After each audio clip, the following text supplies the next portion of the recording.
Takmičari elite dobili su zadatak od velikog šefa da glasaju za najgori i najbolji nastup sa sinoćnje novogodišnje Elitovizije.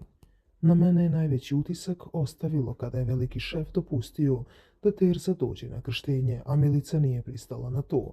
Meni se zamera kada kažem da Asmi neće vidjeti Noru.